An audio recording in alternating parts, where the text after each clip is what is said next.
name's Missy May Walters. I serve as the president of the Beavercreek Women's League this year, and it is a pleasure to be able to host a forum like this for our community, get as much information out as possible, give the candidates an opportunity to voice their opinions on issues, and for, of course, everybody here to be able to ask what questions are just burning on their mind right now about these issues and candidates, of course. I know I have, whenever I'm out in the community.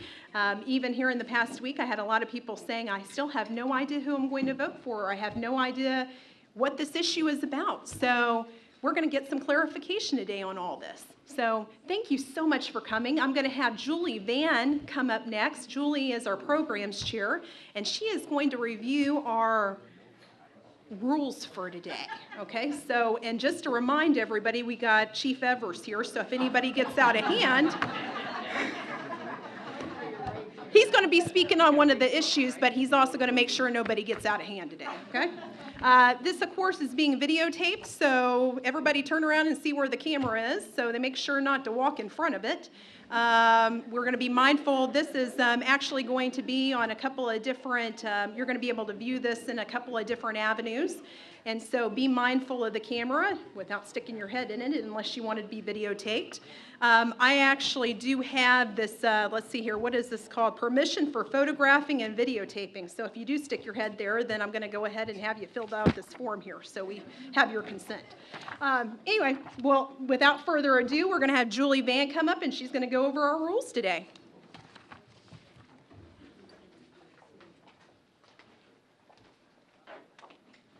Again, it is so important to have this opportunity for people to meet the candidates and understand what the issues are. And I am proud that Beavercreek Women's League does provide this opportunity.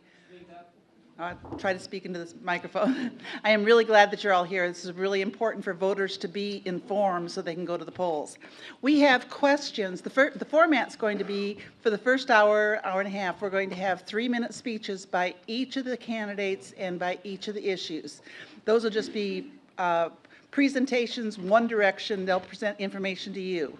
And then at 10:30, we're going to take a quick 10 or 15-minute break, and the questions that you've written on these cards will be compiled, and then at that point, we'll have questions asked to an individual or to a group of individuals, and they'll have one minute to respond.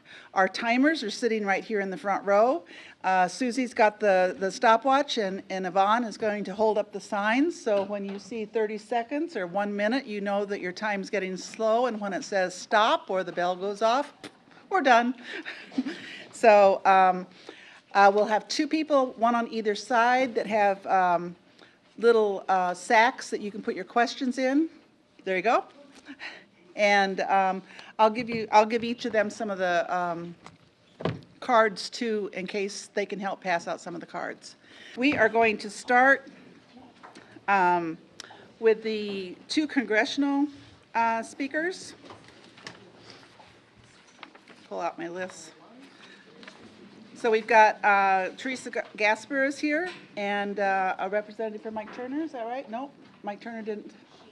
She had to leave already. Okay, so we have. Oh, so we have a representative in the room, but somebody's not going to give a 3-minute talk.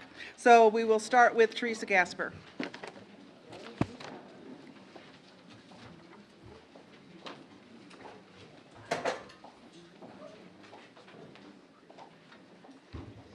Good morning, everyone. My name is Theresa Gasper, and I am running for U.S. Congress in the Ohio 10th congressional seat, which I like to clarify because the lines tend to move around a little bit. It's all of Montgomery and all of Greene County, and a little bit of Fayette. That includes Washington Courthouse. I am born and raised in the area. I grew up in the city of Dayton, the 4th of 5 generations on both sides of the family. I've lived for the last 20-some years in Beavercreek, so I know both Montgomery and Greene County, which is 95% of the district. I'm a small business owner. I originally had a secretarial and telephone answering service that we grew and expanded to become Dayton's largest executive suite. We catered to defense contractors for 14 years. After taking about 4 years or a few years, oh no, it was 4, took a few years off to get the kids through high school and into college. I went ahead and went back to my roots. I went back to South Park, and I bought about 16 houses that were vacant, boarded up, and abandoned from the foreclosure crisis. Those are the houses that suck the value out of everything around them. And we were trying to stabilize the neighborhood. So of the 16 houses, one was the house I grew up in, and another one was the last house that my grandmother lived in. My kids also lived in the neighborhood. I do have 3 adult children. They're in their 30s. I'm still 24. I have no idea how this has happened.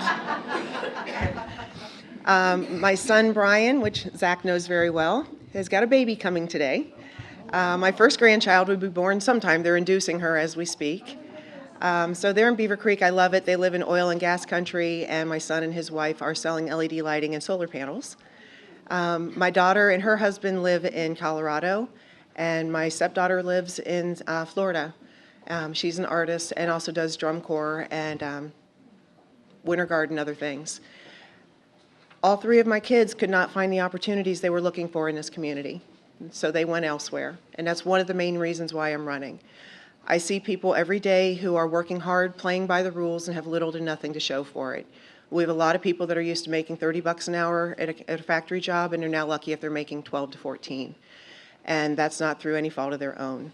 So I am running because I care deeply about this community, and I think to represent, you need to be present, and as we can see, my opponent is not, and typically is not. So I thank you for your time. I would love to have your vote in November, and I look forward to your questions as they come up. Thank you for the opportunity to be here, Julie, and the rest of the group. Thanks.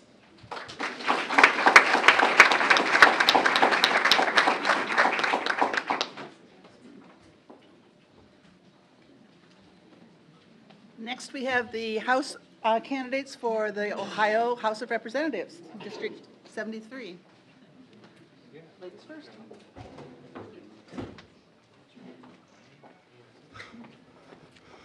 Good morning, everyone. What a great crowd here. Thank you to the Beavercreek Women's League for hosting this event. Like Theresa said, it's really important for us first-time candidates to be able to get in front of the voters and really explain what we're trying to do. So, like I said, my name's Kim McCarthy, and I've come to run for this seat not because I want to have a career as a politician, but because of my many years of being a politically engaged citizen. I have been working in this community for many years, trying to hold our government accountable, being that watchdog, making sure they're making policies that benefit our communities and not just themselves. So really, I see running for this seat as a way for me to increase my ability to make positive change in our community. So I'm running right now for this office because our country is in a crisis. And it's not just politically, it's economically and socially as well. So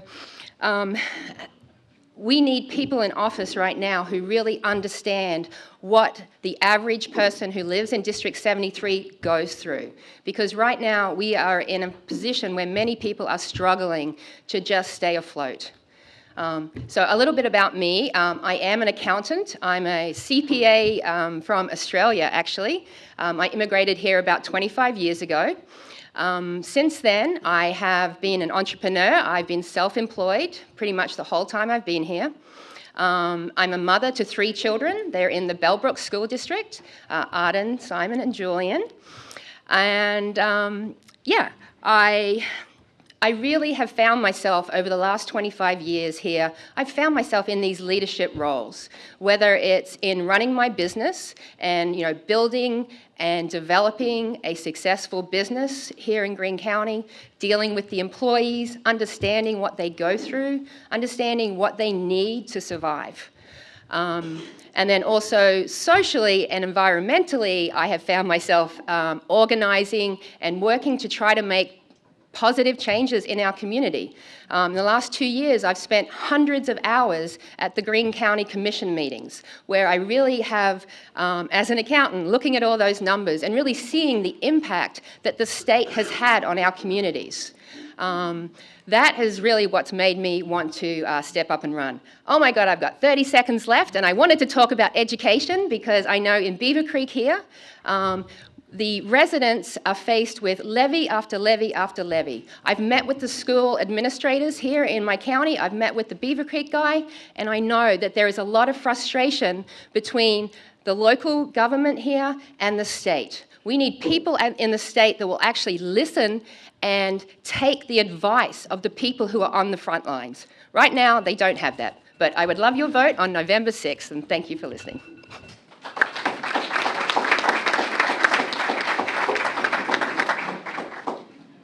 Yeah, it's a long walk, Julie, I get it. And we can move this along. I am Rick Perales. I am very pleased to be here. I am a member of this organization along with my wife, Becca. I want to thank you folks for sponsoring this. It's probably the 5th or 6th time I've been to one of these, and I didn't think you guys get a bigger crowd than you did last week, or last month, but it looks like we have and we will. You're doing a great job, and we appreciate that. So let me tell you a little bit about myself, a bio, if you will, and where's Carolyn Tips? Carolyn? I won't do justice like you did for Becca and I, 2 or 3 months ago. That was awesome. But I'll tell you a little bit about myself. I served in the United States military, the Air Force, for 15 years. I finished as the squadron commander at Wright-Patterson Air Force Base, where I had about 500 troops that operated and maintained that base. Shortly thereafter, I went over to the University of Dayton, where I did pretty much the same thing, except now I had real estate development. I have my fingerprints all over Brown Street, Miami Valley, that entire corridor, GE, Emerson. And right before I left, I was working a deal to close a deal with Marriott to get the hotel, which we ended up doing, the University of Dayton, transformed that whole area.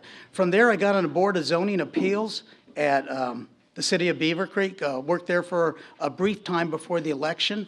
I ran. I was elected mayor. As per our charter, I served 2 years as mayor and 1 year as a city council member. From there, I went to the county commission, served 2 terms, 8 years, and after that, I went to the State House, where I am in my 6th year, and hopefully you guys will allow me to work another 2 years on your behalf. You know, when I talk about why I do this isn't an easy gig for anyone up here, and I applaud my opponent for stepping up to the plate. It's not easy. Why do I do it? It's about service. It's always been about service. As a matter of fact, I was filling out a survey. We have a ton of surveys to fill out for Dayton Daily News, and talking a little bit about myself. I've served, and as well, you guys all know Becca, and she looked it over. She's my Little League mom. Always, we're best friends. She looked it over, and she changed it, or suggested a change. It said, I've served my entire life. And who am I to argue with Becca, right? Which I didn't. And I think that's appropriate. I served my entire life, and I will continue serving as long as I feel like I'm bringing value to you folks and the citizens of Ohio. In my last 25 seconds, what I want to say, I want to step out. Probably the most important thing you're going to hear today is issue 1. Issue 1. Listen closely. Issue 1 is a bad deal. It will make Ohio less safe. It will bring in the type of people we don't want, drug dealers, and it would be a safe haven for druggies. And lastly, it should not be on our Constitution. Our Constitution isn't for laws. That's where our statute's for. I look forward to a no on issue 1 and a yes on Rick Perales. Thank you very much. I had to get that right.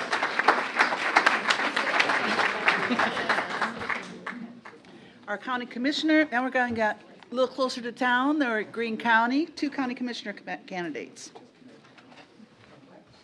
Susan Lopez. Thank you. Hello, my name is Susan Lopez. Can you hear me? Okay. My name is Susan Lopez, and I'm running, is that better, for Greene County Commissioner.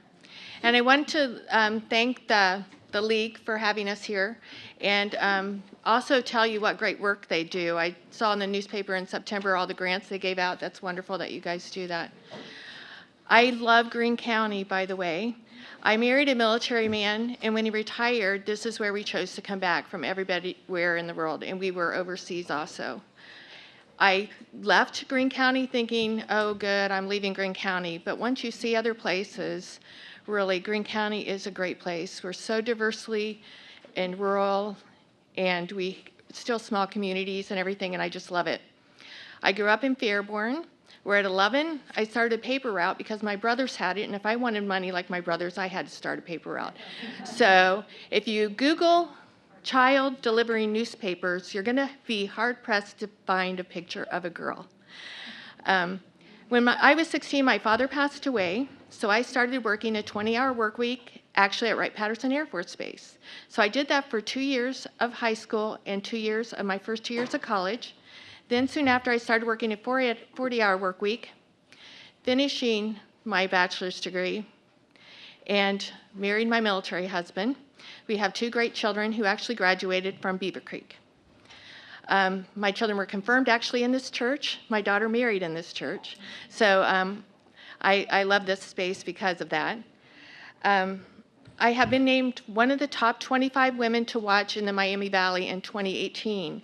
It's a great honor because few women in Greene County get that honor, and there are amazing other 24 women that have gotten that. I am a director of a nonprofit. I own a small business.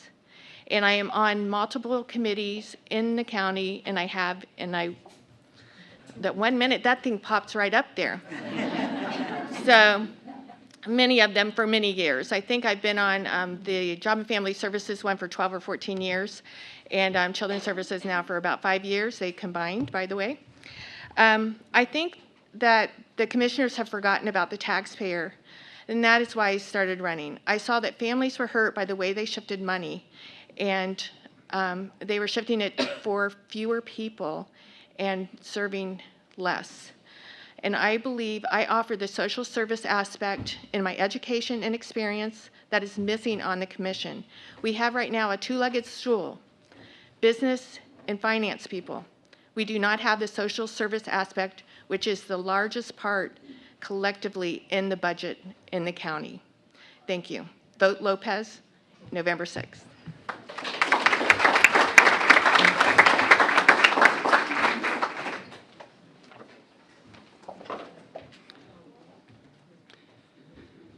Good morning. My name is Dick Gould, and first I'd like to thank the Beavercreek Women's League for giving us the opportunity to be heard. So you can. I usually don't have that problem, but my name is Dick Gould, and I will tell you why I think you should elect me as Greene County Commissioner. First and foremost is my understanding and love of the county. Throughout my life, I've dedicated myself to making it a better place to live. I started my working career as a police officer in Fairborn. There I served as a patrol officer, a hostage negotiator, and an undercover narcotics officer. That experience provided a unique insight into understanding people and issues that they face every day. When I completed my master's degree from Miami University and became a certified public accountant, I continued to serve my community in different ways. I became a board member of the Fairborn Senior Center and became an active in Rotary International, holding several leadership positions, including presidents of both the Beavercreek and the Fairborn Rotary Clubs. I currently remain on the foundation board of the Beavercreek Rotary Club, which one of our projects here in Beavercreek is Owen's Place, if you're familiar with that. I also serve on the Finance Committee of the YMCA and the Board of Directors of the YMCA of Greater Dayton. There we oversee a budget of over $25 million, and have been involved in securing funding for the REACH project, which will provide a new YMCA for the Beavercreek and Xenia areas. As Greene County Treasurer, my current position, I serve on numerous boards and committees. I'm a member of the Data Board, Regional Planning Commission, Debt Committee, the Board of Revision, where we determine property values if there's a dispute, and the Budget Commission. We oversee the budgets of every entity in the county. I'm chairman of the Investment Advisory Committee and manage investments for the county of $130 million. I'm an active member of the Beavercreek, Fairborn, and Xenia Chambers of Commerce, and through these organizations I have regular contact with business and community leaders and hear their concerns and suggestions. I believe it's important to have regular interaction with a variety of entities to better understand the diversity of needs and desires. I believe our #1 priority is to bring good paying jobs to Greene County. I'm very involved in the regional job creating organizations, such as Jobs Ohio and their related organizations. That, combined with my background, gives me an understanding of what it takes to bring jobs to Greene County. Finally, Another area that we must address are relationships between the county and local jurisdictions. We need to work on that. It's been us against them, and I'll leave it at that, but I have those relationships, and I would ask for you to vote for Dick Gould on November 6th. Thank you.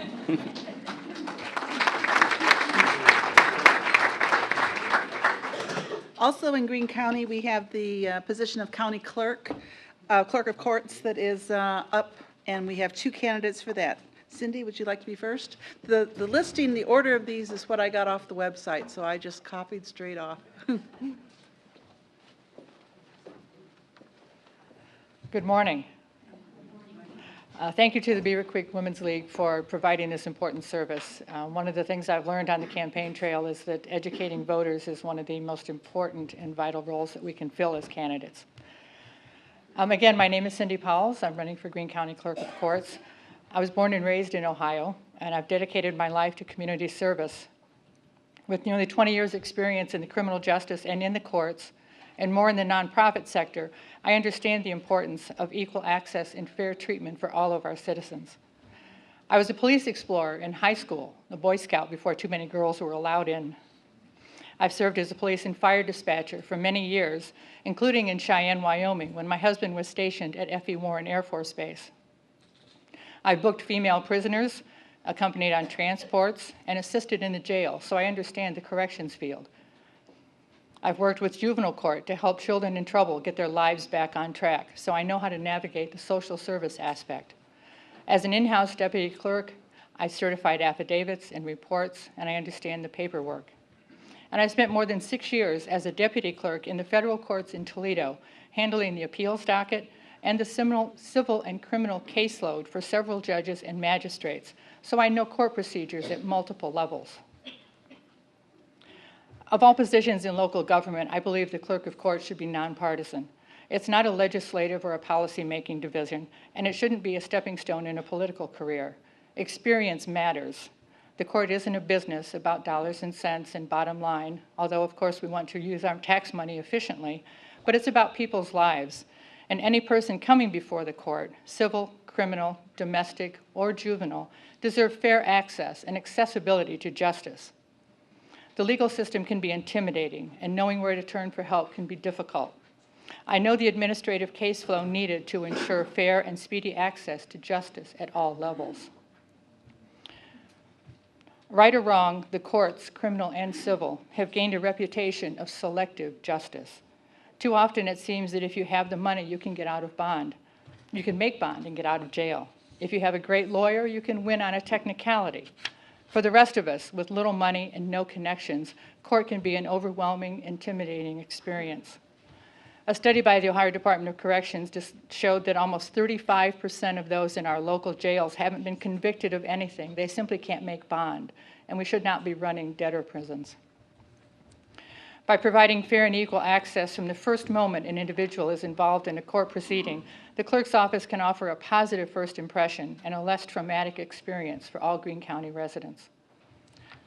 On a personal note, I'm an assistant director for the Antioch Writers Workshop, a college adjunct, a freelance author and editor. My husband and I bought our first home in Yellow Springs 8 years ago, and I'll stop. Thank you.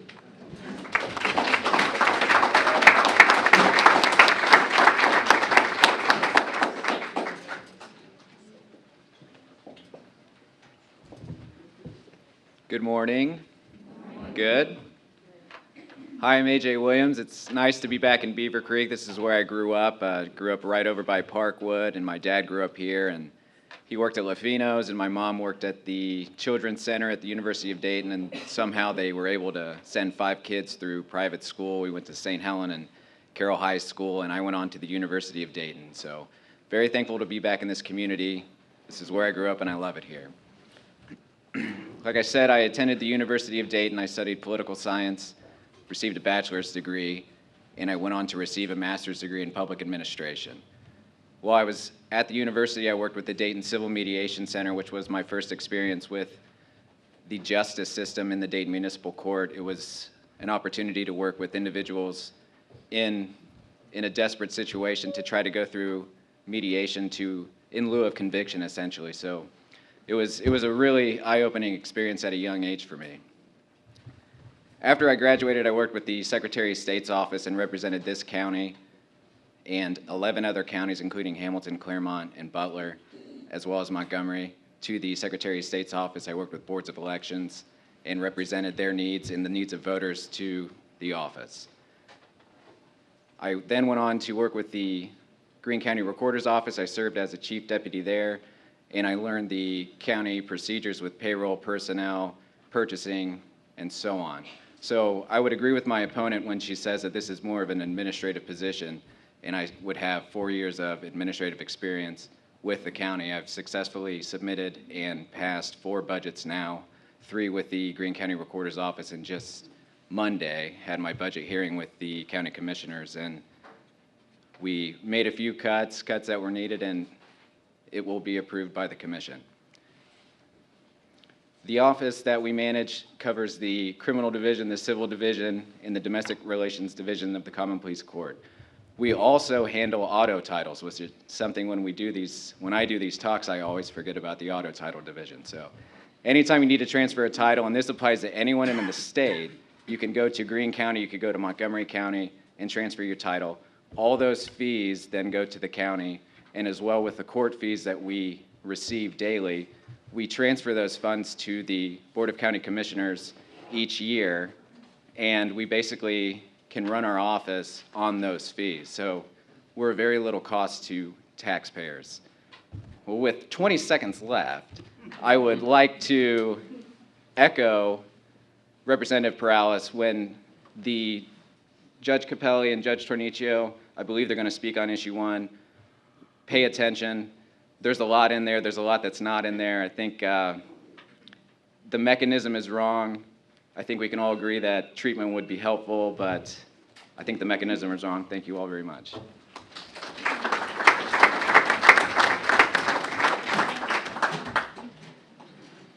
We have one candidate for Greene County Auditor, David Graham. Good morning. First of all, I'm going to apologize because I do have to disappear right after this speech. I have a 10 o'clock conference call on a Board of Revision case. So first, I am David Graham. I'm the county auditor. As the county auditor, I'm the tax assessor, the chief fiscal officer, payroll officer, certifier of weights and measures, and I sell dog tags. You know, anytime I go speak to a group of kids at a school, it's always the dog tags that I get the most questions about. And I honestly can't figure out why people are happy to pay $20 tax to own a dog, but you all seem happy with it, so I'm good. When I became county auditor 7+ years ago, one of the first things I wanted to do was change the culture of the auditor's office. I had a great mentor. Luana Delaney was absolutely great, taught me everything I know about this job. But I wanted to empower my employees, give them the tools they needed to do the research and to do the job. And I think we've really accomplished that within my office. I've always stressed the importance that the customer is not always right, but the customer always deserves to be treated with respect. And we take pride in the way we treat the people, whether they're within the county through our payroll department or whether it's a property owner who's disputing their property taxes. We try to treat them with respect. One of the ways I tried to change the culture was everything that you did in the auditor's office as the public was done on the second floor. And I equated that to going into a bank to see a teller and having to go to the second floor. So one of my first moves was we flipped the floors. Everything the public does is now on the first floor, and our bookkeeping and payroll department moved up to the second floor. I figured I would rather inconvenience county employees than the general public. We've implemented a lot of new technology. We have a new accounting system. The accounting system allows us to send transactions through the county electronically instead of through interoffice mail. That cuts down on the redundancy of entering data because it's only entered once. It goes through an approval process. We've done the same thing with our payroll system. We are in the process of implementing a time and attendance system, which is pretty well done, but has had a lot more headaches than what I would have liked to have taken on. But again, that was a county-wide project trying to make the county more efficient. One of the things I would like for everybody to know, I am a true fiscal conservative. When I took this office, we had 23 employees. As of today, we have 13, including me. In 2010, our budget, or our actual expenditures, were $1.1 million. In 2017, our expenditures were $842,000. I've made the cuts that needed to be made, and I ask for your support. Thank you.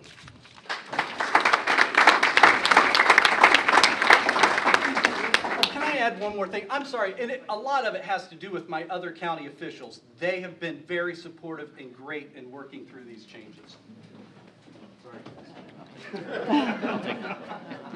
We are blessed to have a lot of good county employees. The next person is a Beavercreek City Council candidate. When our mayor chose to run for mayor after 2 years, there became an unfilled position, and Chuck Curran was appointed. And now the voters get to choose whether they want him to continue in that office for the 1 year, but he is the only candidate. And I am pleased to let you meet him because he's been a great asset to our city council.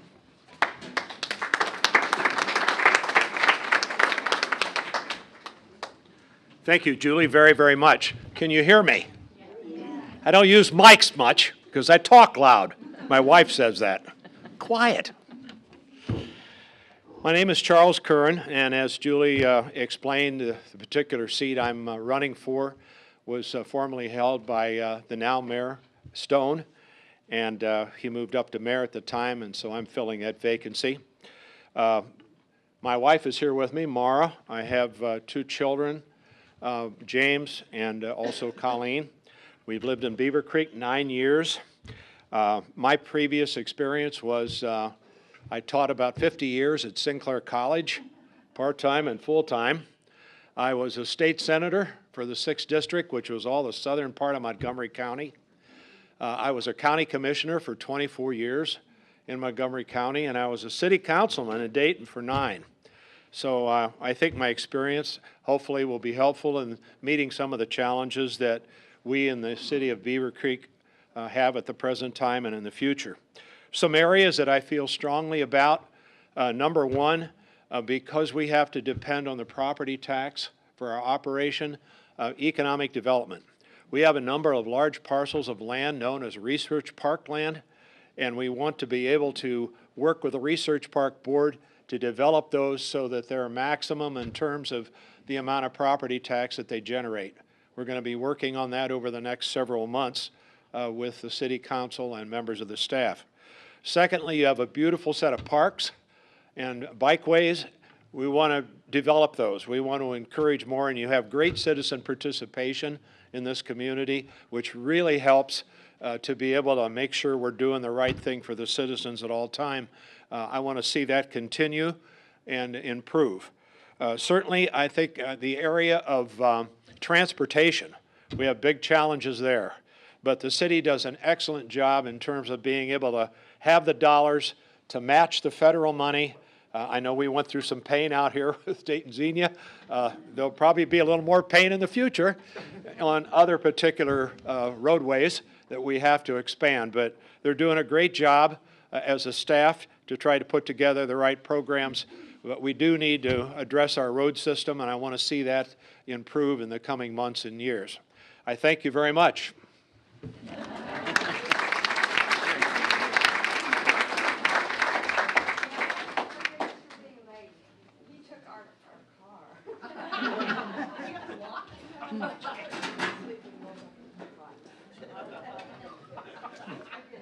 Adolfo Tornichio is the candidate for Juvenile Division Judge. So please come to the podium.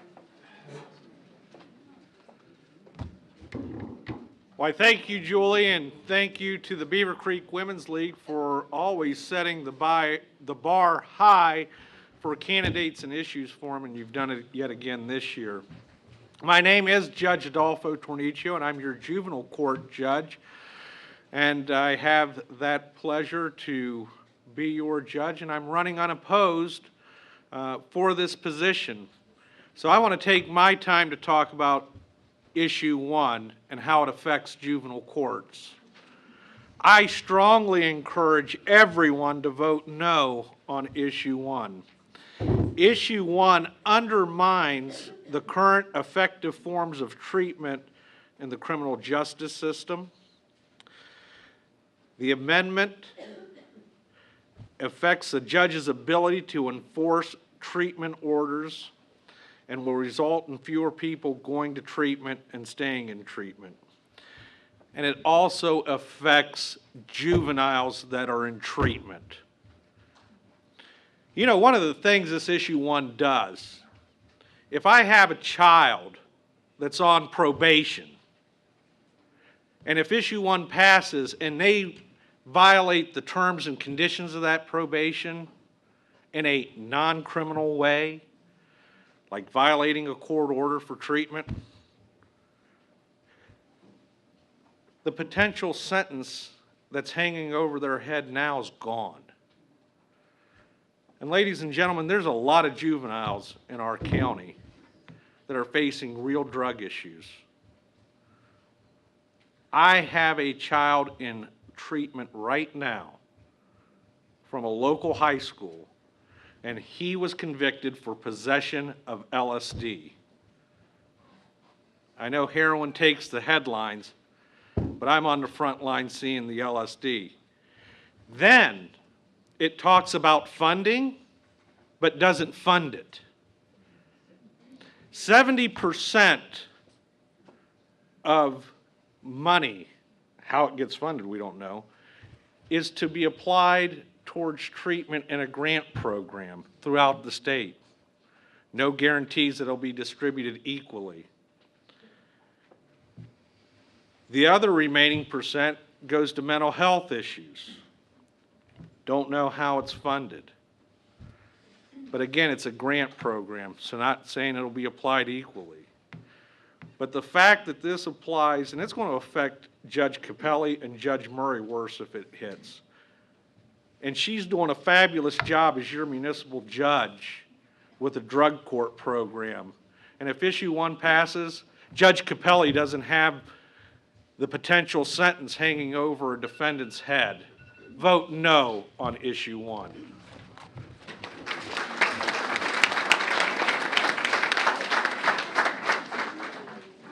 So I have more cards in my hand, and I will remind you that one of the ways that you can have further clarification about something that concerns you is by writing a question, and one or all or several of the candidates can respond with a 1-minute answer. So I will kind of walk around the edge, and you can raise your hand if you need a card. And now we are switching. These are the candidates that are running, and now we're going to start talking about issues. There are a lot of issues in Greene County this year that you're going to have to think about. And I think it's more than I've seen for a while. So we're going to start with issue number 1, and Judge Capelli has agreed to come and talk. So you're going to get 6 minutes about issue 1. And I brought my own timer because I'm going to have to speak quickly. Oh. No. Still 3. Still 3 minutes. He gave 3 minutes already. But thank you. So again, I am Beth Capelli. I'm the judge at Fairborn Municipal Court. I thank you for the opportunity to come today to speak to you and ask you to vote no to issue 1. You normally hear judges tell you that I cannot speak to you about issues. However, there's an exception, and that is when it impacts the administration of justice. State issue 1 does exactly that. I want to stress as an overall arching theme, this is a constitutional amendment. The only way a constitutional amendment can change is by another constitutional amendment. That means a statewide ballot, which is slow and costly. So if there are flaws within the state issue, it cannot be changed quickly or fluidly. And there are flaws. I'd like to highlight some of those and the mechanics of it. One of the things that this state issue does is reduces certain penalties to misdemeanors. Now, maybe certain possession charges should be misdemeanors. That would be a discussion that should be among the legislation and thoughtfully debated. This particular one would make it that if it's less than 20 grams of powdered fentanyl that you possess, that is a misdemeanor. Ladies and gentlemen, 19 grams of fentanyl is enough to kill 10,000 people. I give you a visual. If you look at a penny, look at the beard of Abraham Lincoln, and put some powder on that, that is enough to kill one person. So I ask you, is the person who's carrying 19 grams of fentanyl enough to kill 10,000 people your ordinary day-to-day user? I suggest to you it is not. You will hear proponents say that trafficking laws are still in effect, and that is accurate. But what this is going to do is promote drug dealers from around the world to come to Ohio and carry 19 grams of fentanyl, knowing full well nothing can be done to that person. Because the second part of this is this law or statute amendment would make it that I cannot give you any jail for a possession conviction unless it is a third within 2 years. So I can tell you, theoretically, you can have up to 6 months of jail. That's not really true. I can't give you anything. The third part is, if I put you on probation and order treatment, I cannot enforce that. The only reason I could revoke your probation is because you have a new conviction. So you don't ever have to go to treatment. You don't ever have to test clean. You don't ever have to show up. There's nothing I can do. The last part of this is I don't believe that this is going to encourage treatment, and that's what this is supposed to do. I would suggest to you jail is a deterrent. It is a motivator. I would suggest to you many people will not go to treatment unless they have to. And again, there's no easy fix. This is a constitutional amendment. So I ask you to please join me in voting no.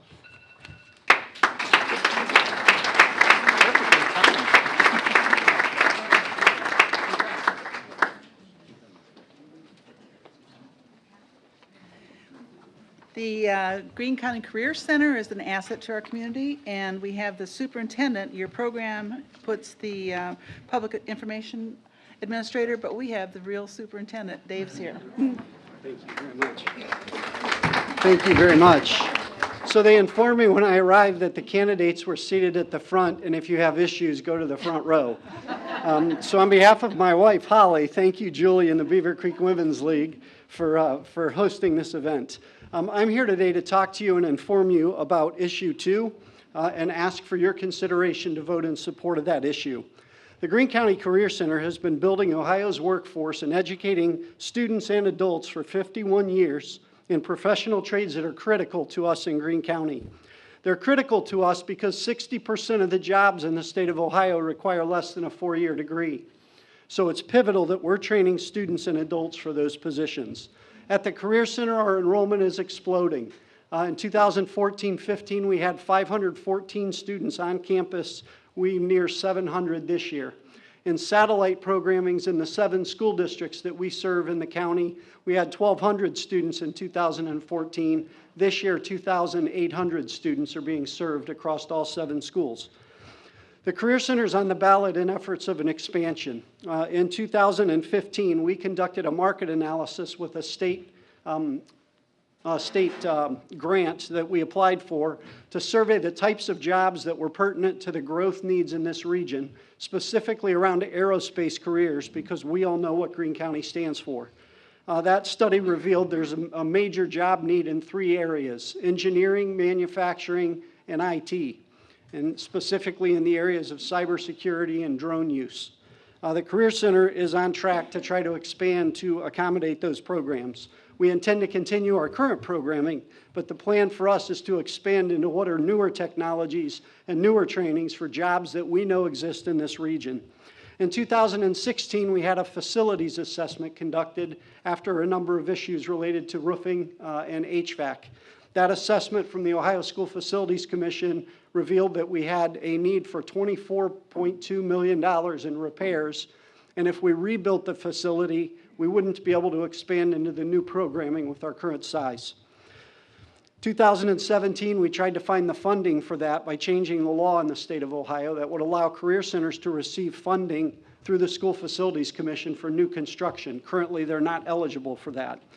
After trying through the Senate, the governor vetoed the language and removed it.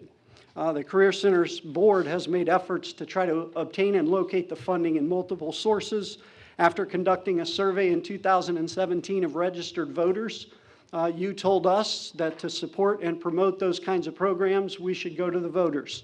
So we're on the ballot for a 1.03 mil 20-year bond. It will cost a $100,000 property valuation, $36.05 a year. We want to continue building local workforce. I've left flyers and additional information and questions in the back, as well as signs. Please vote for issue 2. Thank you.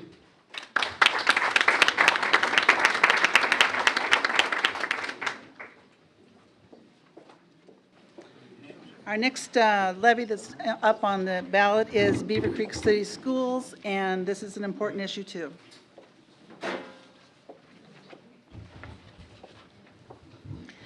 Good morning. I am Penny Rucker, the Treasurer CFO of the Beavercreek City School District, and I would like to thank the Beavercreek Women's League for this opportunity to speak today at the Candidate Forum. Issue 3 in Greene County and Issue 2 in Montgomery County concerns our school district. Voters in the city of Beavercreek and Beavercreek Township will be asked to approve a 6.2 mil emergency levy worth $11.4 million, and this is a new money emergency levy. A 6.2 mil levy will cost $217 annually, or $18.09 a month, on a home valued at $100,000. This levy will fund day-to-day operational expenses such as utilities, bus fuel, classroom supplies, technology, and personnel costs. This money will allow the district to maintain the current services provided to our students, their families, and our community. This levy is a 5-year emergency levy, and it is not continuing. We will in the future have the opportunity at Renewal to convert it into a continuing substitute emergency levy like we did the last one. We just have to start with the 5-year forecast, the 5-year levy first by law. Our administrative team has been tackling hard questions as to why schools continue to ask for more money.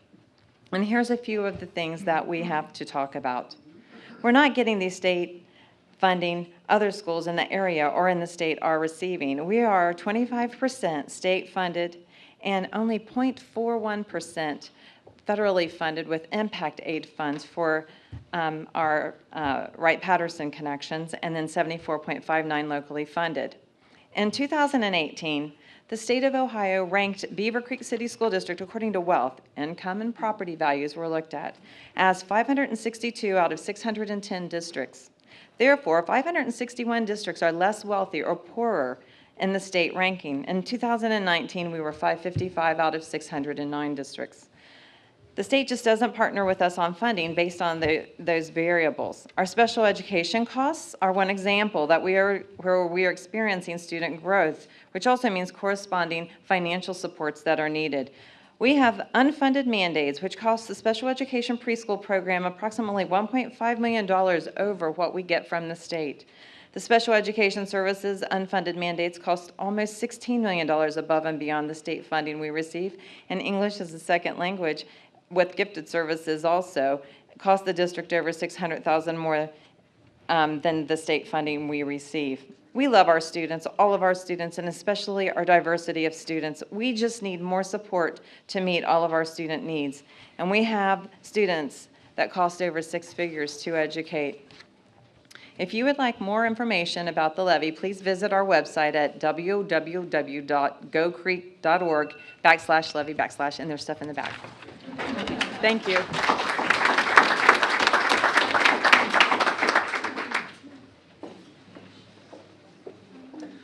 We are lucky to have Soin Hospital and Greene Memorial Hospital, and Jeff Brock is here to talk about the hospital levy.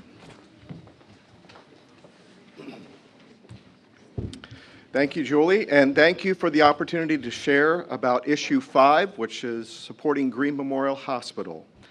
Issue 5 is a renewal of a 0.5 mil levy, and as a renewal, it's not a tax increase. It is the second of 2 levies for Greene Memorial, and it's vital to Greene's operations, especially its emergency, cardiac, stroke, and women's health services like our 3D mammography service. And as a renewal, which doesn't raise your taxes, it costs about $15 a year per $100,000 of property value. While Greene and Soin operate as a system to serve the county, this levy is solely for Greene Memorial.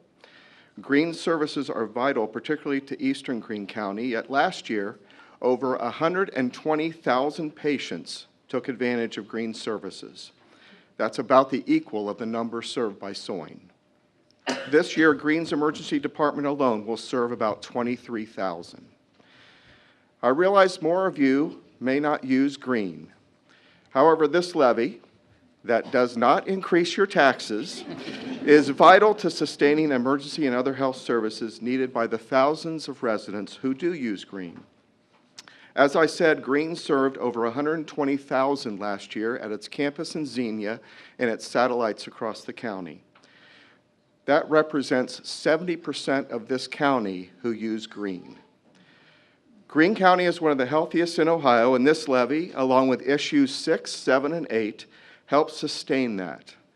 No one can say for certain, no matter where they live in the county, when he or she might need emergency or diagnostic care. But this levy, with no tax increase, continues funding essential life-saving services and equipment, so Greene is there when someone needs us.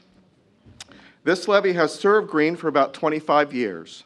And communities have stepped forward every 5 years to show its support. We're thankful for your long confidence, but we count on your support to continue this for our residents here in Greene County. Supporting this renewal with no new taxes is vital community support. So I invite you to, on November the 6th, to keep vital local health care for thousands of residents of Greene County. Support issue 5. And if you didn't hear me say it, I'll say it one more time. This is not a tax increase. Thank you very much.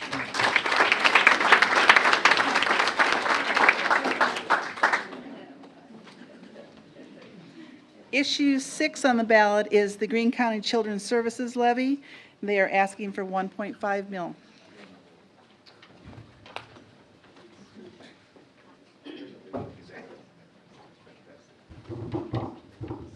Good morning. I'm Beth Rubin, and I'm the director of the Greene County Department of Job and Family Services. And our agency covers a wide variety of programs, including protective children's services, adult protective services, public assistance, child support, and workforce development. 1 in 4 Ohioans is connected in some fashion with our agency in a year's time, whether they're looking for a new job, navigating nursing home care for a loved one, or calling about a vulnerable neighbor. The agency's work impacts families, businesses, the local economy, and the community as a whole.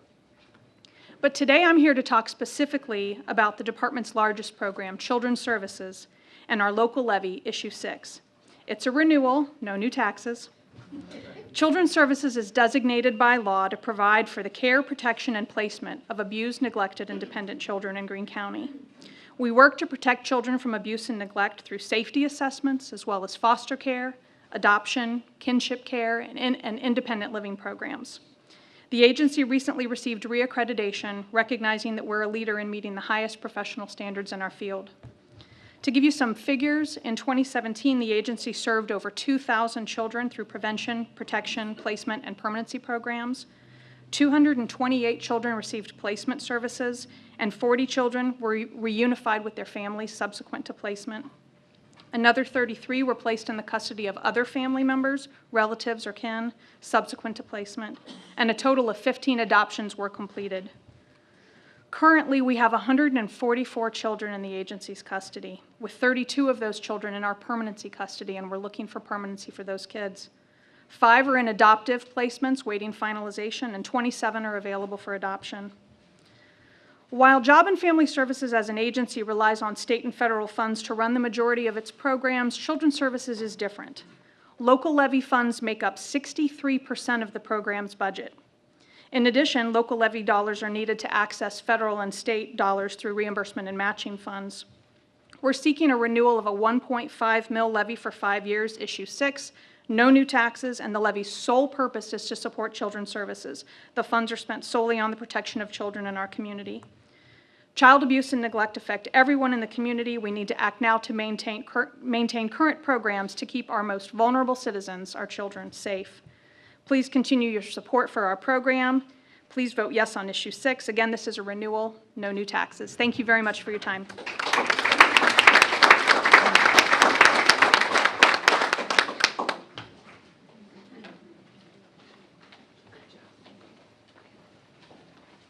The next levy is the Greene County Council on Aging, and they are asking for a renewal of 1.4.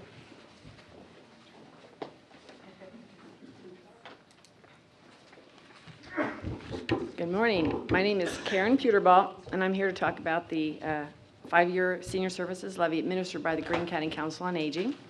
The levy is a renewal of the current 1.4 mil levy, and for an owner of a home valued at $100,000, the annual tax bill will remain at $42.98 a year. The levy generates $5.5 million and represents 93% of the council's budget, with 71% going to Partners in Care program, 21% to the senior center grants for the 10 senior centers in Greene County, and 5% for the kinship program, caregiver support, education, and outreach, focusing on a number of critical issues, including memory loss and dementia, Parkinson's disease, fall prevention, diabetes, Medicare, and other retirement health insurance, and brain fitness. 3% of the council's expenses are for administration and fundraising, so 97% of our annual budget is used for services and programs. The council is a nonprofit organization governed by a 9-member board. We have over 160 volunteers and a wonderful team of 24 full and part-time employees. We are a resource for seniors and caregivers, and the most valuable service we provide is information and education. We provide direction, guidance, and an empathetic ear as the place seniors, caregivers, and community members call to be heard. Partners in Care, or PIC, connects the care manager with a senior or couple and any caregivers to help maintain the senior in their own or family member's home. Services that may be purchased include Lifeline, home-delivered meals, light housekeeping and laundry, bathing, and grab bar installation. A financial screen is completed, so a copay may be charged for some services. PIC is not designed to provide 24-hour care, so some situations may be more than the council can handle. If needed, the care manager assists the family in accessing other services or assisted living and nursing home care. Services are purchased for more than 1,100 seniors every month with an average cost of $277. For some, this has delayed nursing home care, which costs well over $6,700 a month. Since PIC started in April of 2000, over 10,000 referrals from all parts of the county have been received, with over 6,000 receiving purchase services. Our benefits specialists and several other team members and volunteers work with seniors to review their health insurance options and explain the impact of each option so they can make an informed decision. With over 75% of elder care provided by family members, friends, neighbors, and church members, the council also provides support to caregivers to help them continue their important work. The council has a strong partnership with the Beavercreek Senior Center in terms of programs and activities, and $234,000 in grant funding is provided to the center to help with transportation and center operations. We are hopeful that the voters will decide to continue these critical services and support issue 7. Thank you.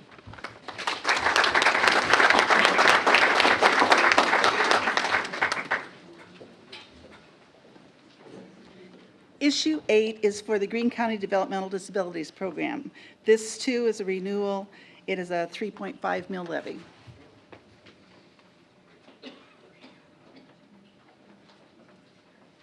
Good morning. My name is Delana Zapata. I'm here for Greene County Board of Developmental Disabilities, and I've worked with the agency for, not hear me? Is that what you're waving? Usually I'm really loud, so I'm like the other gentleman. I'm usually very loud. I've worked with the county for 11 years. 9 of those years have been with the Early Intervention Program, 2 of those years with Community Services or Community Relations, and many years ago I worked at the Butler County Board of Developmental Disabilities, and I worked with people with traumatic brain injury. So Developmental Disability Services is very dear to me. It's why I'm here today to talk to you about the county board and the issue 8. Back in 1960, don't worry, it's not going to be a long history exam, but 1960, Greene County became the 2nd county in the state of Ohio to pass a tax issue dedicated to people with disabilities. And they opened Happy Times School. And a lot of you may even still remember the school. It's still there in Xenia at Progress Road in Dayton, Xenia Road. It's that octagon-shaped building. It's still there. The Board of Developmental Disabilities will be before the voters again this November with issue 8. And they're going to ask to approve a 3.5 mil renewal of a levy that was originally passed in 2004.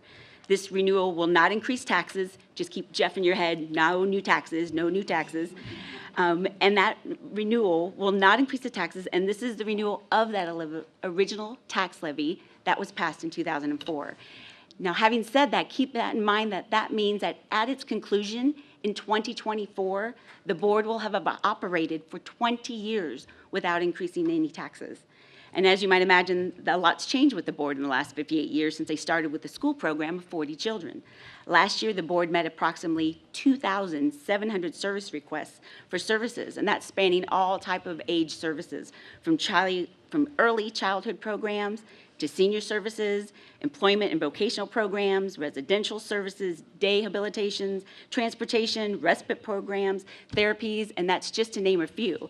And these were all provided by the Four Oaks program, the Atrium, Greene Inc., Homecroft, and about 50 private service providers. Since the levies passed in 2004, the core service requests have been increased by about 1,000 individuals. That's about a 7% increase annually. And again, there's no new taxes, and there haven't been for the last 15 years, so please keep that in mind as well. One aspect that hasn't changed is the support of Greene County citizens.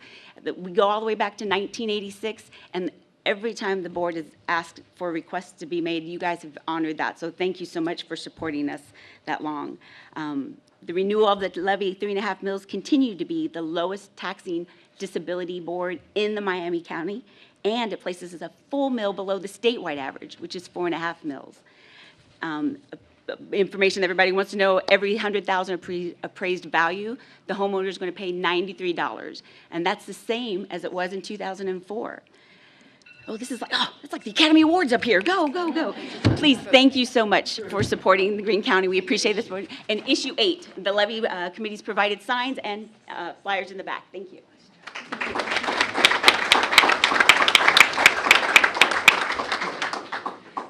The majority of City Council has voted to have some charter amendments on the ballot, and Zach Upton will explain those.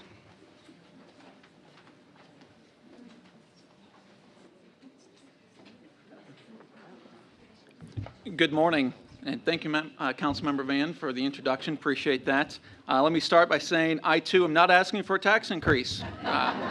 So we're pretty fortunate in that aspect. Thank you to the Beavercreek Women's League for having the forum. This is one of the most well-received forums that I've ever participated in throughout our community. And I think anyone that's been up here before can attest to the same thing.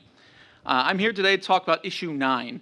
As was stated, the Council put forth 2 charter amendments that come in the form of issue 9 on the Beavercreek City ballot. So if you're outside the city, this does not relate to you. These are 2 items that I feel are important because they provide a little clarity around the way we appoint and elect our council members. For example, we have a perfect example this year with Councilmember Curran. Councilmember Curran was appointed earlier this year to fill a vacancy. He's now got to run to hold the seat this year, and the term expires next year, so if he would wish to continue to serve, he's going to have to run again next year. As most of you probably know, council elections are typically held only in odd-numbered years. So it's very different to have a council election in an even-numbered year like we are this year. Issue 9 would allow for someone on the back end of a to fill an expiring term to not run in the even year, but would continue on to the odd year. So this would eliminate some of those circumstances where we might have an even-numbered council election year. Make sense? I'll answer questions at the end. The second part of issue 9 is lowering the number of signatures required to get on the ballot. In Beavercreek, we require the City Council to have 75 signatures to get on the ballot to run for council. That's a higher number than almost any other community in our surrounding area. It's higher than our county officials, is that right? Higher than our state elected representatives. So it's just a little out of line with the rest of the communities. So the proposal is to change that number to 50, puts a little closer to other communities, and gives easier access to someone that would want to run for City Council. So pretty tame changes. No new taxes. But some items of clarification there that I think are important and are before the voters on November 6th. So with that, I will ask for a yes vote on issue 9, and I look forward to any questions you may have. So thank you.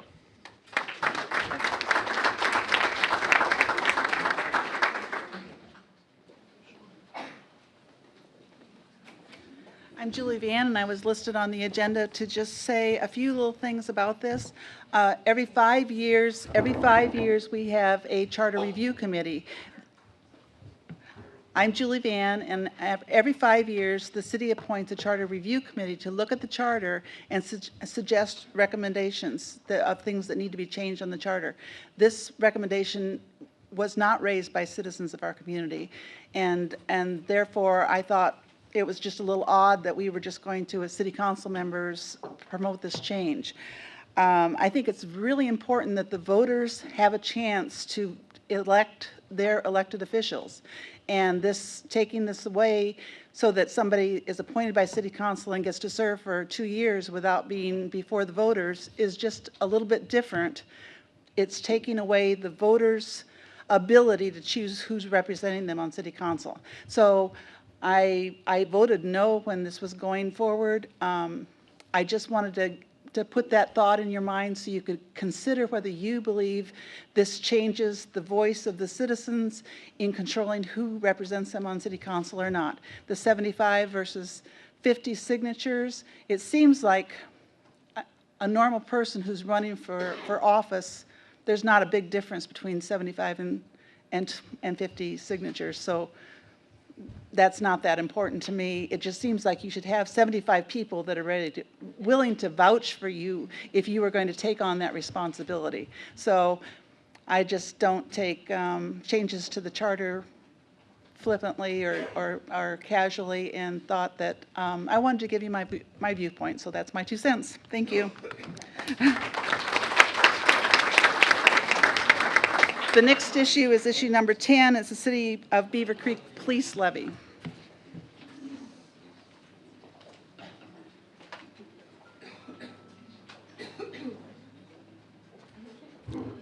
Thank you, Julie. Good morning, everyone. I want to thank the Women's League for allowing us to come and talk about issue 10. I know a lot of you would probably agree with me that our comprehension is sometimes dictated by what our backsides are willing to tolerate. And since I'm the last issue, I know we're probably all pushing that max tolerance point. I know I was. But with regards to issue 10, it's a 4.5 mil continuing renewal levy for police operations. Now, the one thing I would like for you to take away today, which you've heard from other presenters like Jeff Brock, is this is a 0 increase in current taxes. So again, no increase in current taxes. So when you go to the polls or you vote absentee and you get to issue 10, remember, no increase in your current taxes. What it does do is it represents 62% of our current funding. That's a lot. So if it doesn't pass, what happens? Well, I can't cut vehicles and commodities to the extent that it's going to cover 62% loss of revenue. That means people. So that means less officers and less communications operators, because we do run a full service dispatch center which provides the dispatching services for not only the city residents but the township residents with regards to fire protection. So again, that would be a significant reduction which would require us to cut personnel, not just programs. And when we talk about our programs, I just want to bring up to you some of those that are very near and dear to us because they stand for what our mission statement is all about, and that is working in partnership with the community. Our school resource officer program would be impacted by that. Our DARE program would be impacted. All of our community and school safety programs would be impacted. Our community outreach programs, such as our community engagement officer, our Citizens Police Academy, our Citizens on Preventive Patrol. We would have to cut back our efforts to reduce the flow of opioids into this community, and we would not be able to engage in the regional emergency response team. Again, this levy is important because it maintains current staffing levels of sworn police officers and communications operators. It provides the stability in revenue collection because it is continuing and not for a fixed period, which is the difficulty of budgeting and long-term planning. And it preserves, most importantly, 3.7 of these 4.5 mils will preserve for you, the taxpayer, the property tax rollback you're currently getting issued by the state of Ohio. So again, no new taxes, issue 10.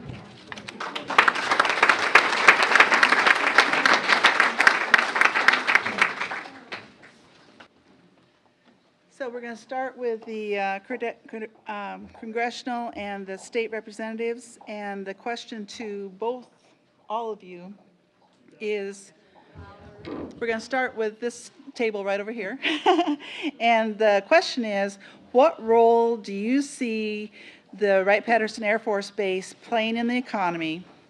How much of it is a priority? How much of a priority is the base to you?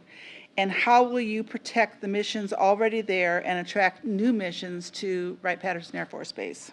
I'm going to leave the question right here so each person can come and answer it. So, Theresa first. 1 minute. They get 1 minute to talk to this topic. Timely question. Wright-Pat is obviously hugely important to our economy locally. It is critical to our national intelligence, and it is a vital, vital portion. I mean, so many people in this room probably have some connection. Living in Beavercreek, it seems like every third neighbor is somehow tied to the base. So absolutely, it needs to be protected and expanded as much as possible. I also say, if we do not have a strong and vibrant community around it, Wright-Pat and our other major employers are not going to be able to attract the talent that they need to fulfill their mission. So to me, it's not either or, it is both and. And if you've seen the ads, you realize that I've been clipped out quite a bit. The rest of the equation never comes out. I thoroughly, it is a team effort to protect Wright-Pat. It is not a single person's role. It is obviously the role of the person whose district it sits in, but it is a team effort at the federal, state, county, local, as well as private sector. And I think for any one individual to take credit is to discount the quality of the work and the caliber of the infrastructure. Thanks.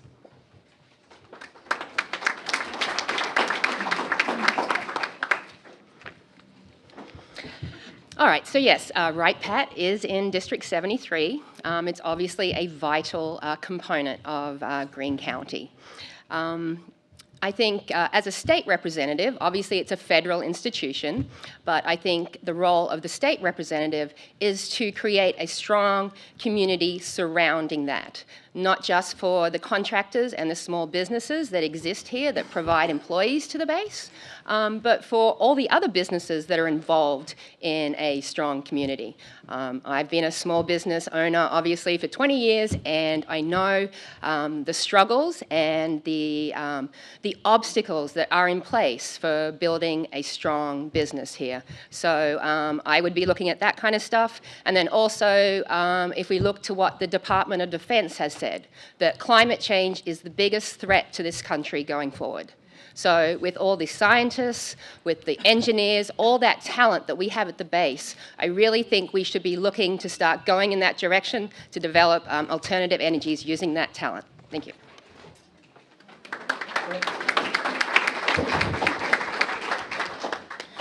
This is huge. Wright-Patterson is the fuel that funds the entire Miami Valley. It really is. And if you think about it, Wright State University wouldn't be here without Wright-Pat. And it's not only, it is federal, but the men and women who work there as military members, our contractors, live in our communities. They're our friends, they're our neighbors. This is huge. I will never tell Mike Turner or before him, Steve Austria, that they're spending too much time on Wright-Patterson. They need to spend time. And for the first time, the state of Ohio is stepping up. We had a BRAC task force set up. I was a chair. We went all over the state, not just Wright-Patterson, NASA Glen and the rest of them, to talk about where our strengths is, where our weaknesses are, and come together as a state because like other states we compete with, We want to put whatever money we can into our infrastructure to make our base the best and take care of those men and women. And when opportunities come up, Right Pat's never going to go anywhere, but we will have opportunities for other missions. When they come up, we'll be well situated so we can do that and increase the wealth and the what we have going on in this district. Thank you.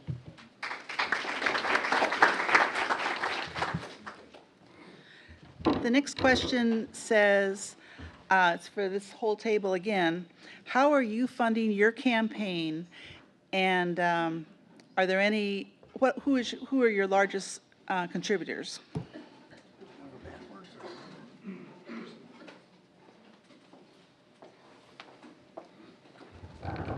I'm very proud of the fact that my first national endorsement came from a group known as End Citizens United.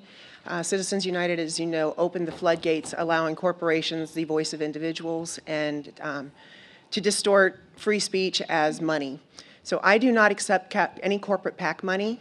I spend a lot of time on the phone calling people from all around the country, but as an individual, $2,700 is your limit. As a corporation, they can put however much money in they want, and they don't have to put their name on it, and it's very secretive, and that dark money is destroying our politics. If we do not get money out of politics, nothing else changes, and that is one of my top priorities. Like I say, most of my money just comes from individuals. I do get some from unions, not a lot. They don't have a lot of strength anymore.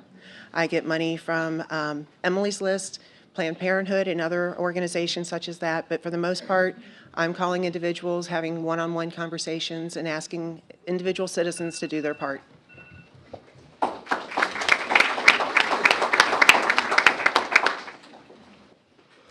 I'm going to echo a lot of what Theresa just said. The reason I'm standing here right now, the reason I got involved politically as a citizen was because of the Wall Street crash in 2008 when nothing was done from the federal government to address their crimes. So money in politics perverts our system. When we have legislators making policy based on who contributes to their campaign, the people always lose. And that is one of the reasons I'm running, because I cannot take that anymore. I could not tell you who my largest donator is. I have money from hundreds and hundreds, I've actually lost count, of how many individual campaign contributions I've received. $5. I've had a $2 contribution from someone. I want to be beholden to the people of District 73, and that is where my money is coming from.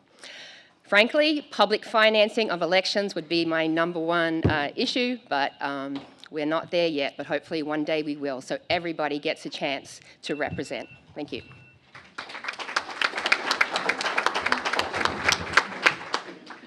A great question. I think it needs to be clear first that every contribution someone gets is on the Secretary of State's website. So if anyone has any issues, problems, questions, you go there. I've been in office running for 17 years. I've had tons of people give me money, tons of organizations. I don't know them. It's all out there. We have visibility. I'd say about a third of the folks in this room have given me money and contributed. I will say, though, that all this talk about influence and whatnot, you know, anyone out there that knows me knows that I am not influenced by money. I never will be. I have principle. I will do the right thing. I'm probably the worst investment in money because I'm not going to do anything different if you give me your money. And that's what's alleged here. So I think you need to look at the person that's up for the office and see what the record is. If they have a record, and see how they perform.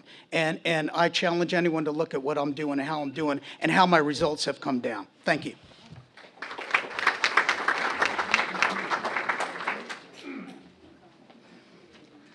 This is a question for the state representatives. What will you do to fix the unconstitutional method of school funding, specifically to provide relief to the owners of commercial real estate?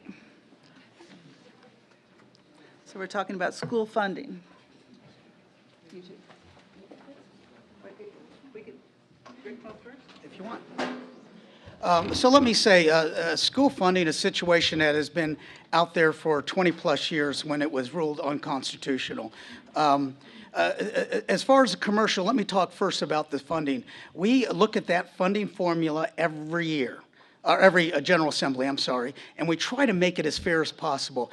Everyone here knows that we're never going to be fair. The low wealth districts are going to say we don't get enough. The high wealth districts like Beavercreek's going to say we don't get enough. We need our fair share. The fact is we will keep refining that towards what was constitutional so everybody in the state has a chance, every child in the state has a chance to learn.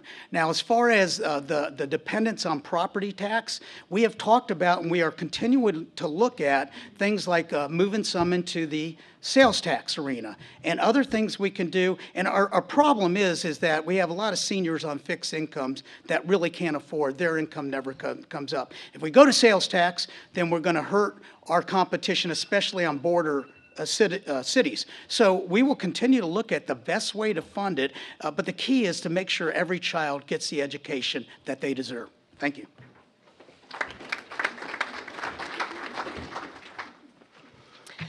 Yes, so the method of funding is unconstitutional.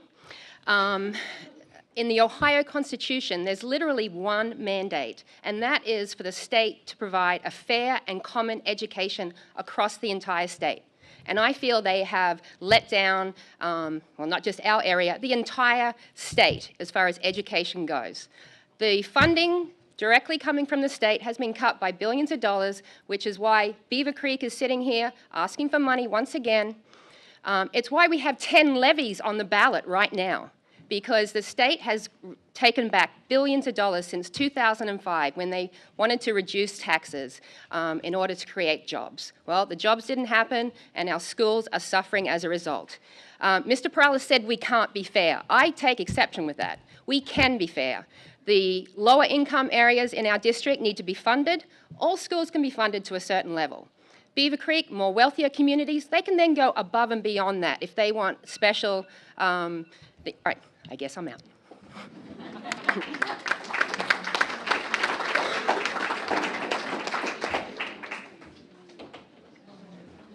There are so many questions for the state reps today. This one says, our Ohio budget is balanced on the backs of cities and counties, ultimately relying on property owners to pay more and more for roads, parks, and schools.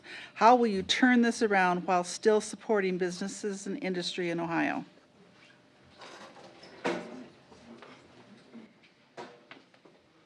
Well, I feel like I just answered that question, but here I am again. Yeah, the balancing of the budget on the backs of our local communities is one of the reasons I'm running. I've spent a lot of time with counties, cities, superintendents, and I understand that's where their problems are coming from. Now, the taxes, basically now we have a regressive tax system in the state of Ohio where middle and lower income people are disproportionately paying the bulk of the taxes. We no longer tax corporate profits. We're one of only 6 states in the country that do not tax corporate profits. We need to be taxing them. Corporations are doing fantastic right now, record profits. People, not so much. We have to have a legislation that provides for enough benefits for employees so that there's not that massive disconnect. But yeah, the taxes do, did you put that up? No. Yes, the state has to pick up its obligation once again. If we want to have a strong community, everyone has to contribute their fair share, and right now that is not happening.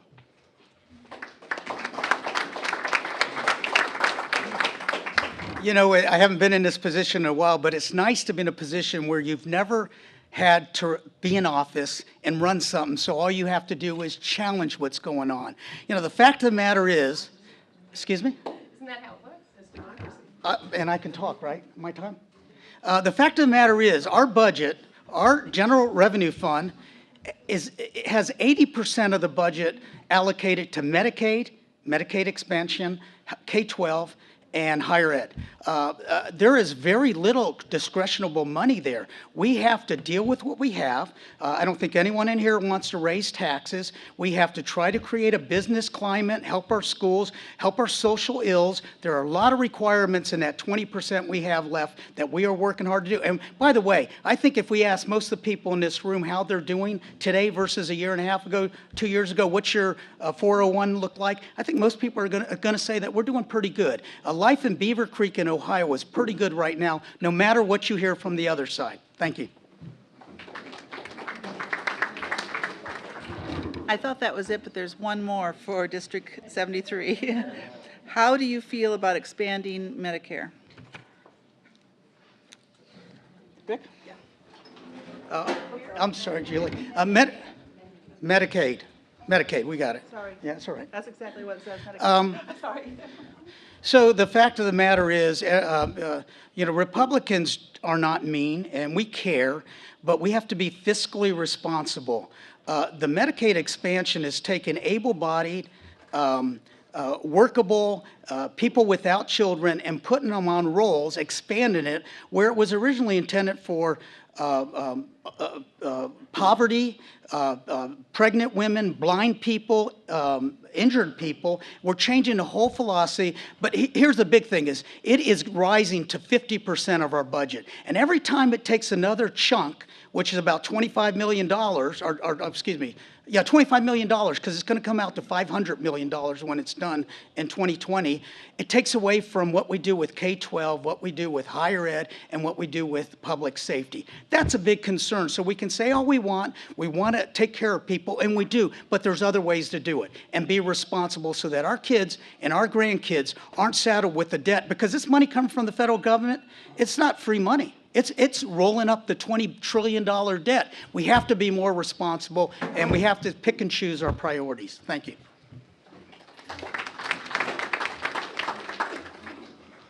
Mr. Perales is right. We do need to pick and choose our priorities, and for me, healthcare is one of them. Giving away tax breaks to those who do not need them is not an efficient use of our money. I do support the expansion. I would go further than that. I have a platform stance of healthcare for all Ohioans. I have come from Australia, as I mentioned. I grew up in a country that provided healthcare to all of its citizens as part of our tax dollars. It provides for a healthier, more productive society where everyone is taken care of. That's the kind of society I want to live in. I have spoken to too many people at the thousands of doors that I have been hitting here in Beavercreek, where people are, they're smothered by the healthcare system. It is not working for so many people, and people are literally dying because of it. So we need a government that actually prioritizes people and takes care of our healthcare so that we can be productive and healthy. Thank you.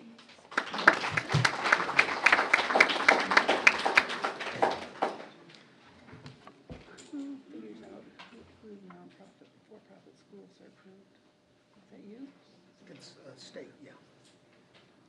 So the other question that's on this is, how does the state vet for-profit schools such as ECOT?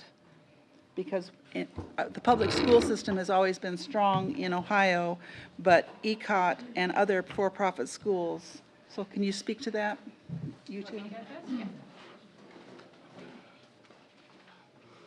Well, obviously, I cannot speak to how the charter schools are vetted because I'm not in the State House, but we can see with what happened with ECOT that they were not vetted at all. Beavercreek, I think, was $1.4 million stolen by ECOT. Fairborn, 1.7. It's about just over $7 million that was criminally stolen from our schools here in Greene County. And what's happened as a result? I mean, we've got someone, I think hopefully there's going to be charges laid eventually. But yeah, I do not believe that education should be privatized in any way, shape, or form. If you put profit or join profit and education together, you are not going to get a quality education because the profit motive is going to take over. And that's what we saw with ECOT. I do not stand behind any kind of private school, and hopefully this has been a big lesson to our legislators that they will actually vet and hold these schools accountable to the same level as our public schools.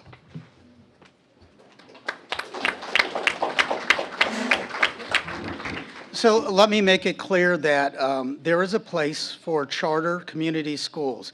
In the case of ECOT, electronic schools, one good case is somebody that has an illness, they can't get to school, they can get their degree online. There's a place for it. Now, part of what happens in the state government that my opponent may not be aware of is that the General Assembly approves it. but we don't manage it. The Department of Education manages all those programs. It is incumbent on the Department of Education to manage it, make sure the money's going to the right place, make sure the attendance is right. That didn't happen. As soon as we found out about it, what do? We got the Auditor of State to go back and go after those folks, and we are. And then we had Senate Bill 2. Or excuse me, House Bill 2, which if you look at that, makes it more visible, transparent. It holds the sponsors more accountable. Again, lessons learned, like my opponent said, that we need to be tighter on that. There's a place for those schools, but we got to make sure that we put the provisions in law such that they can't get away with what they did, because that was criminal.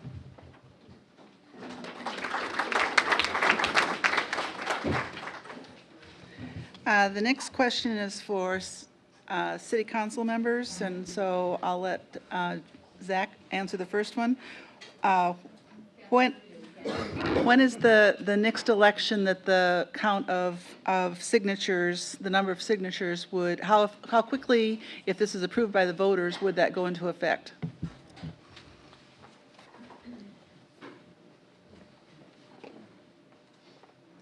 If it's approved this November, it will go in effect for 2019's election cycle. So candidates in 2019 can, if it's passed, will only have to seek or get 50 signatures for the ballot. And for the city council candidate, when the state has determined that the demand for medical marijuana exceeds the supply, will you vote to allow more than one dispensary in Beavercreek? What's the latter part of that question? Would you vote to allow more than one dispensary? And it doesn't say Beavercreek, but that's what his voice is, so I added that. The city council has taken a position that we're faced with this one dispensary, which is over off of Indian Ripple. We've approved that, but what we're doing is going through our zoning code, making sure that all other particular medical marijuana functions will not be performed in the city of Beavercreek. This particular applicant came in when there was a window back a couple of years ago, and we were advised by our legal counsel to realize that we'd have quite a lawsuit if we tried to vacate this. So legally, we're going through the steps. There's a number, the Planning Commission's going to be talking about the conditions for that particular facility. But anything else is off the table as far as this Beavercreek City Council goes. Thank you.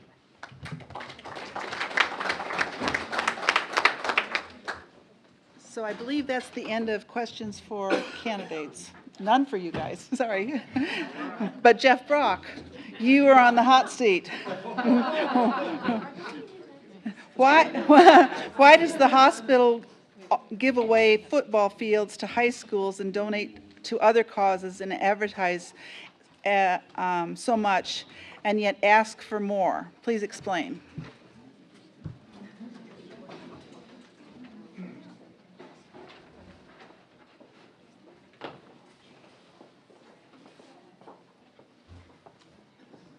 Thank you for that question. One of the primary missions of the hospital is to improve the quality of life in the communities we serve. And part of health in a community is much beyond physical health. It leads to spiritual, emotional, mental, and educational health. So we are intended to be a good corporate citizen and support our communities to increase the health of the communities we serve. We hope that that leads to greater physical health, which means they are less reliant on their hospitals for their health care. We are pleased to support a variety of organizations and issues in our communities, both in Beavercreek and across the county. And we do not use levy dollars for any of those things that are related to Greene Memorial. We are contracted by the commissioners to go in every quarter and show them how their levy dollars were spent, the equipment that was purchased, and the programs that were supported. And we are quick to keep those things separate on our books so that folks like you who vote for issue 5 know that your money's being well used. There is one for you. There's another one for Greene Memorial. Why should taxpayers support Greene Memorial Hospital when it's part of a private hospital chain, Kettering Medical? Also, another great question. Thank you.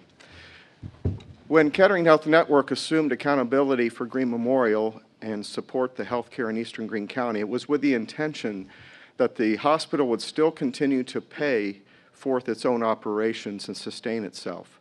Levy funds play an important part of that. In fact, with both levies, we rely on your tax dollars for 6% of the operating budget of the hospital.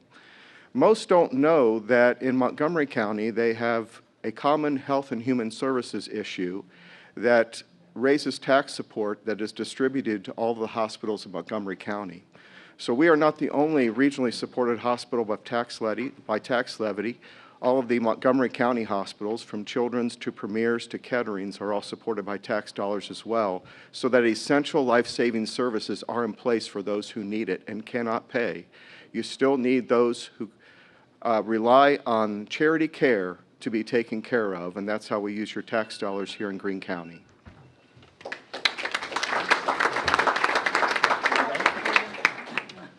Wait. Oh. Did I mention that it was not a tax increase?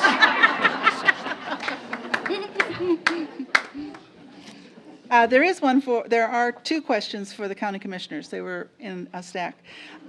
One is, they want to hear more about business retention and expansion. How will you attract, how will you nurture existing businesses and attract new businesses? As county commissioners. All right. That is a question we get every time, by the way. So what I believe we need to do is we need to have a smart growth strategy. One that is supportive of our cities and townships and also keeps a rural culture that we all love in Greene County. We also have to look at our already built infrastructure and try to steer our businesses to that. That will cost taxpayers less to steer them to those areas. We also have to look at workforce development, and that is, one would be the Greene County Career Center, who are already training students for a living wage job. We need to look at that, and we need to partner with what is existing to bring the jobs here that give people the livable wage. We can do that by working extensively with our city and our townships and with our education system, as well as Department of Development, which is underfunded, in my opinion. Thank you.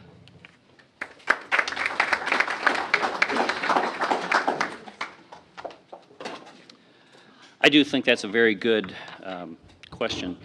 The way new projects come to the Dayton area or to anywhere in the state now is through Jobs Ohio and through their partner, which is the DDC in this area. They have similar, there's about 5 or 6 around the state.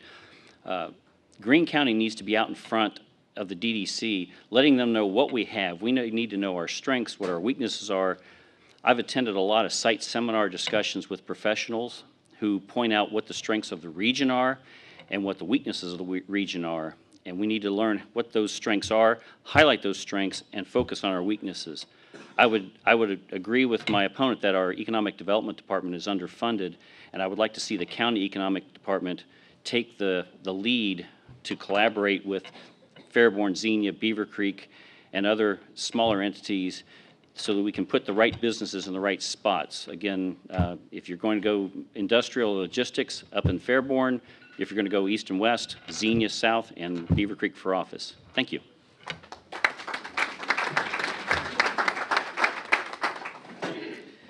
There are people in the audience that are concerned that property owners are getting squeezed and being required to pay for so many things. So first, can the county commissioners talk about revenue sources?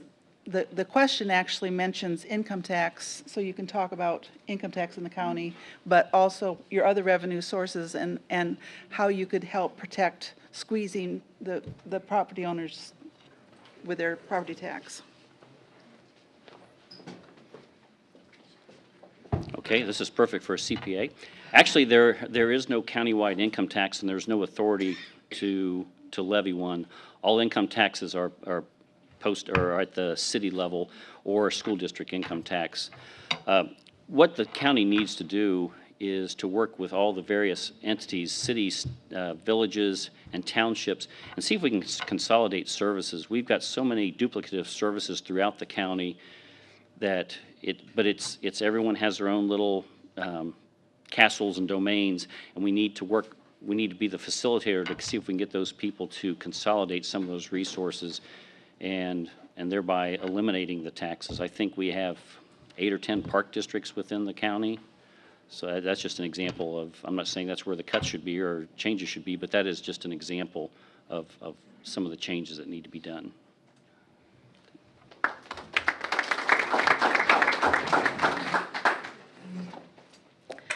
All right, we are being squeezed. Let's be honest, we're feeling it.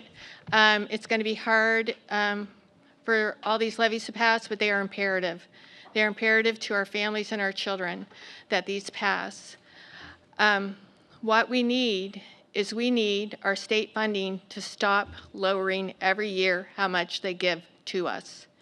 We can't be squeezed anymore through that local government fund. It's the least that it has been in many years. And we have to get back to a funding from the state because they mandate things that we have to do, but they don't give us the funds to do it. For instance, children's services were mandated, they are mandated to do certain things, and if the levy is because you don't get enough state funding, because they have to do it.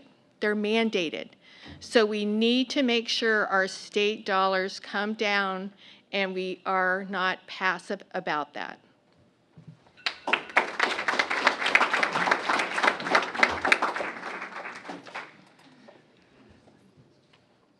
I could ask Chuck to talk, but I think we need more city council people to talk about if it was a income tax. We'll go on. Beavercreek schools. How much does the charter school funding and the number of students enrolled at public school impact the tax levies and the property tax that this person pays in Beavercreek?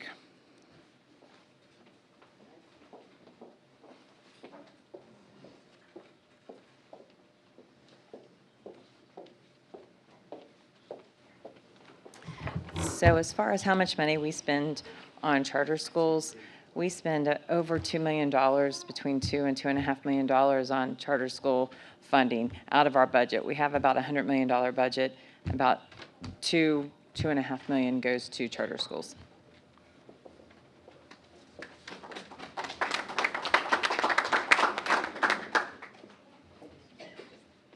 Issue 1.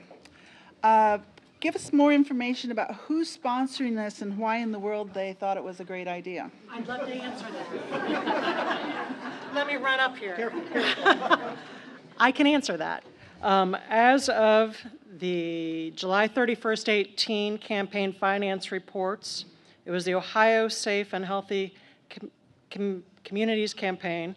$1 million came from Mark Zuckerberg, and $1 million from Dustin Muskovitz, who are the co-founders of Facebook. $1 million came from George Soros.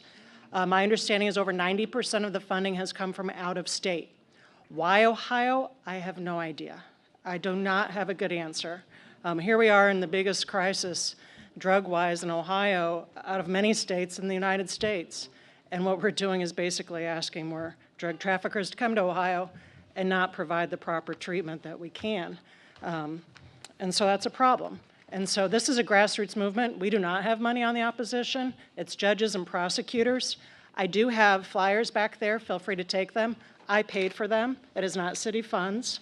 But please distribute that. It is a true grassroots movement. Thank you.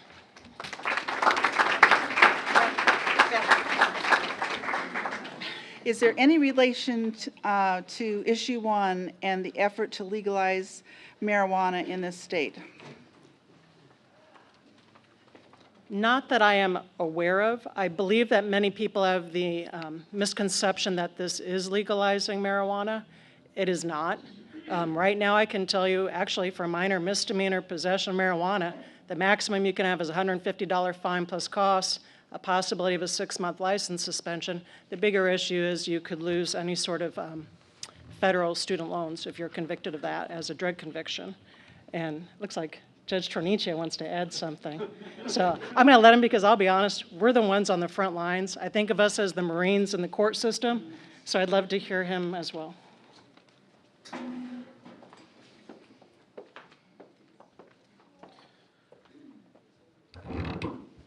This has everything to do with lowering the penalties for drugs. When I was an assistant county prosecuting attorney, I prosecuted many cases that were felonies of the 4th or 5th degree. Heroin, cocaine, crack cocaine, LSD, methamphetamines. That's what gets lowered here. As Judge Capelli already said, possession of for personal use of marijuana is a minor misdemeanor. It carries no jail time. We are talking about heroin, LSD, crack cocaine, methamphetamines. That's what we're talking about, and the proponents for issue 1 don't want to tell you that.